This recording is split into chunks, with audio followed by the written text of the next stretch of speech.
Hi, everyone. Today we're going to read the story 101 Dalmatians. We hope you like it.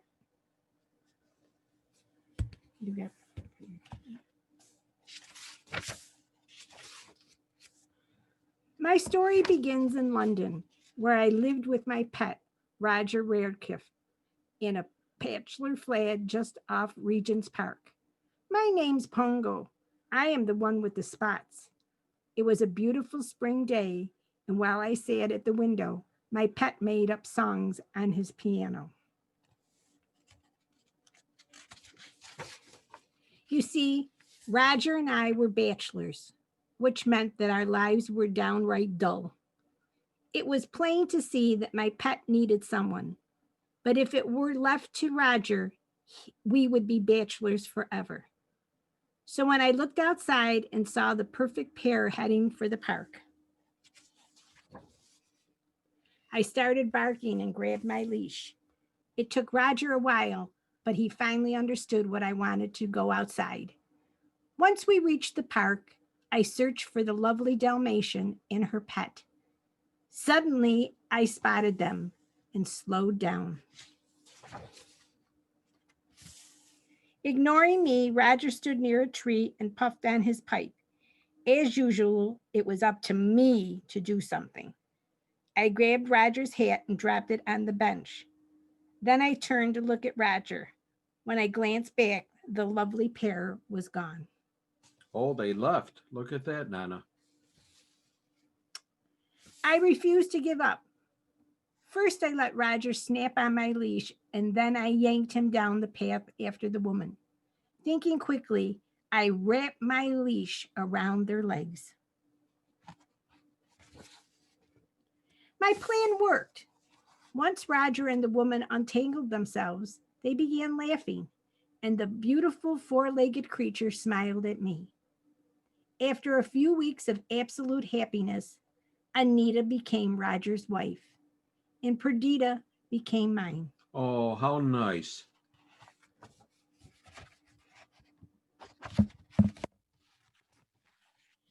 For the first 6 months or so, we lived in a small house near the park. Nanny, a wonderful cook and housekeeper, came to live with us. One day I heard Perdita sigh. Darling, I asked, are you all right? Perdita smiles. Of course, dear. After all, dogs were having puppies long before our time. I don't know who was happier, Nanny or I. But do know that all three of us were upset when Anita's old classmate, Cruella de Vil, stopped by looking for the puppies. Oh, It'll be at least 3 weeks, Anita told her. Cruella rushed out the door, promising to return then. she looks mad. The 3 weeks passed quickly. Finally, on a stormy night in October, Nanny announced, the puppies are here. And there are 15 of them, she said excitedly. And we smiled at our new family. Thunder crackled outside, and Cruella swooped in the room. Ooh. 15 puppies! How marvelous! Then she took a closer look. Why don't they have any spots? What horrid little white rats! As I growled at her, Nanny exclaimed, they'll get their spots, you'll see. That's right, Anita added. They'll have their spots in a few weeks. Cruella grinned. In that case, I'll take them all. Just name your price. Thankfully, Anita resisted. I'm afraid we can't give them up. Cruella ignored Anita and began fiddling with her pen and checkbook. As she splattered ink all over Roger and me, Roger shouted, we're not selling the puppies, and that's final. Good, I'm glad he said that. I'll get even, just you wait, Cruella hissed as she stormed out. Oh, she's mean. I found Perdita and the puppies hiding in the broom closet. Purdy, we're keeping the puppies, every single one of them. Oh, Pongo, Perdita sighed, and then she was able to rest. As time passed, Perdita and I forgot all about Cruella de Vil. Instead, we enjoyed watching the puppies grow. Look at them all. There's a lot of puppies. And when they became old enough, the puppies especially liked watching the adventures of the brave dog Thunderbolt on television. Whenever the show came on, the puppies crowded around the set. Often they found some unusual places to sit. That's funny. Every evening, as soon as the show was over, Perdita and I kissed the puppies goodnight. Then, while Nanny tucked them in, we left for our walk in the park with Roger and Anita. Never did we think any harm would come to our precious little ones. But one night, as Perdita and I were out with our pets, something terrible happened. Two evil men, a tall, thin fellow named Jasper and a short, plump chap called Horace, came to the door. We're here to inspect the wiring and the switches, Mum, Jasper said to Nanny. Oh, I don't like them. I don't care what you want to do, Nanny replied. You're not coming in here. But the two men pushed past her and ran into the house. Nanny tried to stop them, but Jasper locked her in a room upstairs. When Nanny escaped, she ran to the kitchen. The basket on the floor was empty. The puppies, she cried. They took the puppies. Nana, they're all gone. They took them. While Nanny hurried to find the police, Cruella slept peacefully in her bed across town. Later, I learned that when she woke up to the headline in the morning paper, 15 puppies stolen, thieves flee, she chuckled out loud. After Roger and Anita had done everything they could, I said to Perdita, I'm afraid it's up to us. We'll have to use the twilight bark. It's the fastest way to send news. If our puppies are anywhere in the city, the London dogs will know. It's dog language. That evening, as we stood shivering in the park, I barked as loudly as I could, hoping someone would hear me. Finally, I heard a faint response. We're in luck. It's the Great Dane in Hampstead. Then Purdy and I listened as our news was relayed all over London, from the rooftops to the pet shops. The all-dog alert spread from the city to the country, where a bloodhound named Towser heard it. His friend Lucy asked, What's going on? What's all the gossip? Towser muttered, 15 puppies stolen. I like Towser. He's a good dog. Fortunately, Towser sent the word along to the colonel, an old English sheepdog, a horse named Captain, and a cat, Sergeant Tibbs, also heard the shocking news. Sergeant Tibbs told the colonel that 2 nights ago he heard barking at the old DeVille place. Sure enough, when the colonel and Sergeant Tibbs investigated, they found all 15 puppies along with 84 others. Altogether, there were 99 puppies trapped in the house with Horace and Jasper. So many puppies.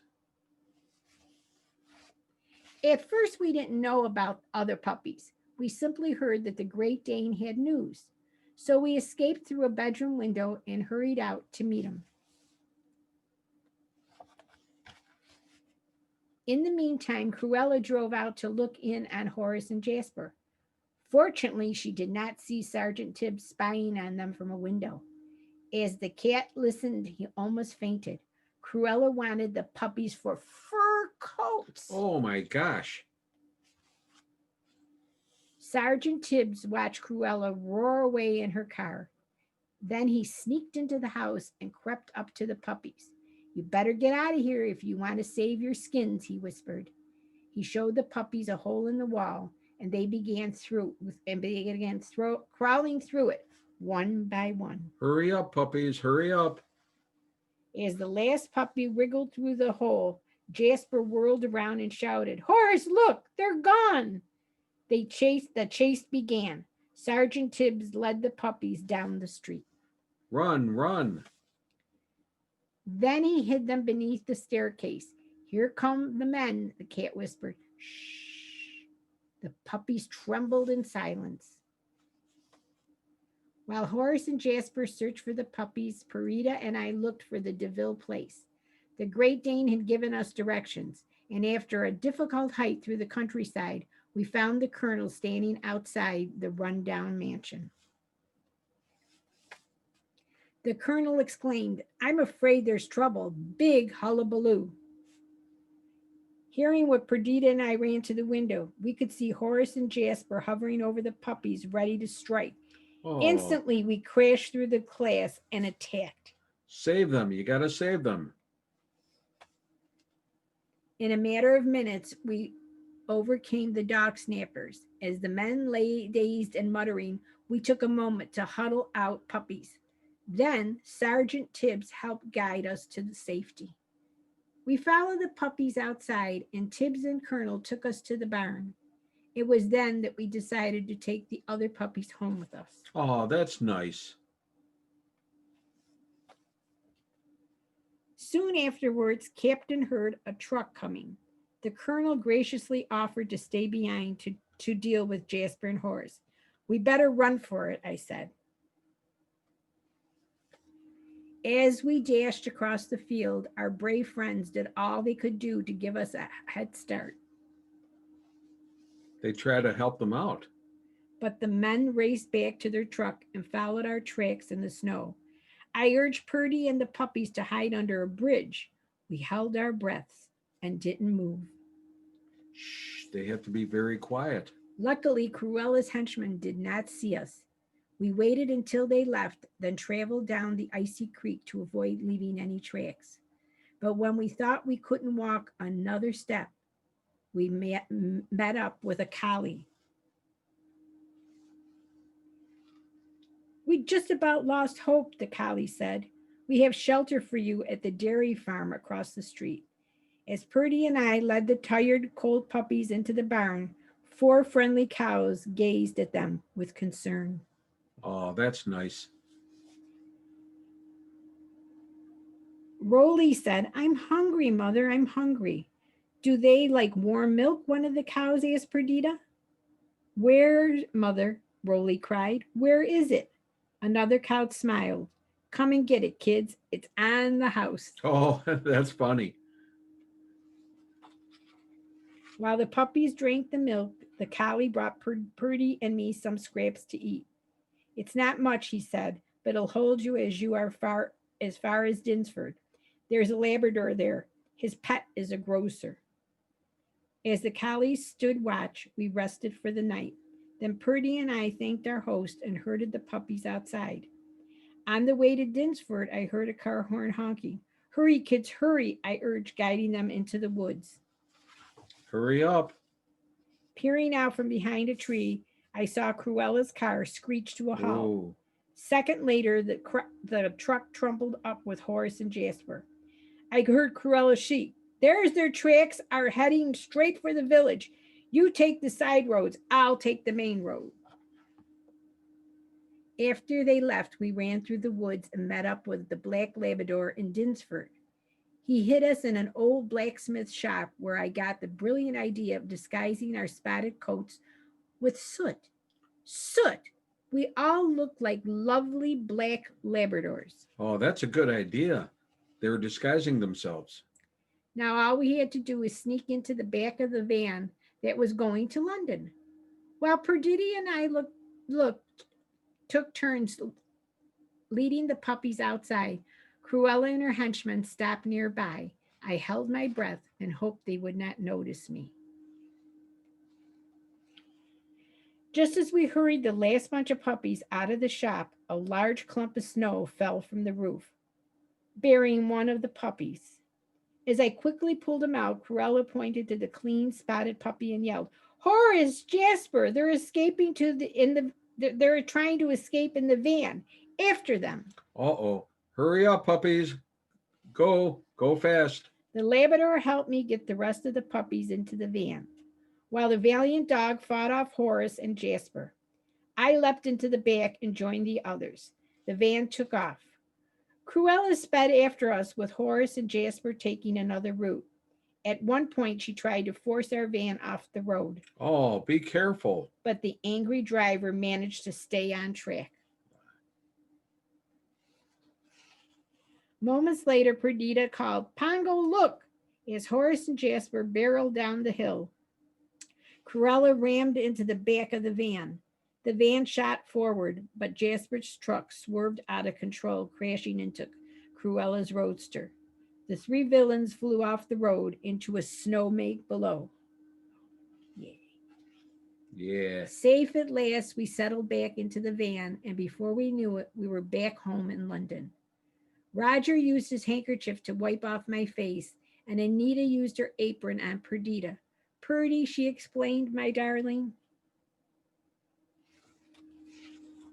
With a silly grin, Nanny grabbed a feather duster and began dusting off the puppies. Oh, that nanny. "Here's Patch," she chortled, said Rolly and Penny and Freckles. "They're all here, the little dears."